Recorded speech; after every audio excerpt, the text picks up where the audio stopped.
Although this becomes an aspect of laying out the type in a multi-page document beyond just a couple of spreads here, break characters are something that we use quite a bit.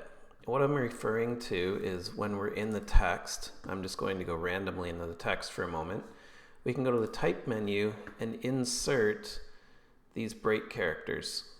Primarily, what we would be using is column breaks, frame breaks, and page breaks to an extent. When we get into creating books, novels, long docs we call them, then we do get into odd page breaks, even page breaks, and so on. Essentially here and in magazine development, you really are using column breaks and frame breaks quite a bit. And what a column break is essentially allowing the content to travel to another column without putting in that actual character. So I'm going to try and get this set up so that we need to do a break. And it's not going to be a correct setup, of course, because I'm exceeding the page here. However, if I wanted to get a portion of one column over to another, sometimes the inclination is to just press return until it's there. But we know that when we show our hidden characters, that's placed actual characters into the content.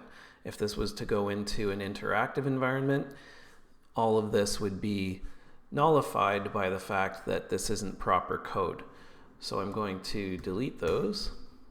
And this is an instance where if I wanted to just remove this content from this section, this column, even this page, I can just insert a break character. So I can go to type, and in this case, we're trying to be in the details of the break, we're trying to be as minimal as we can. And by that we mean a column break is the minimal, a page break is usually the maximum. And that's why they're in this order. So whenever you can work up to a page break, that's best.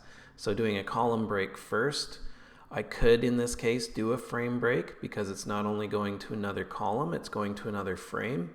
And I could do a page break because it's going to another page entirely.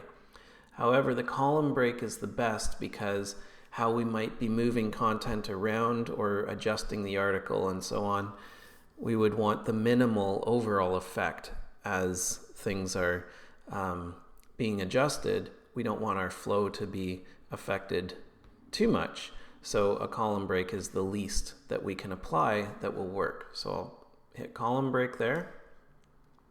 And you'll see that when we zoom in, it will show that break character. And this is a break character. So that's indicating that this break has been applied. And if we wanted that to come back, we would simply have to delete the break character.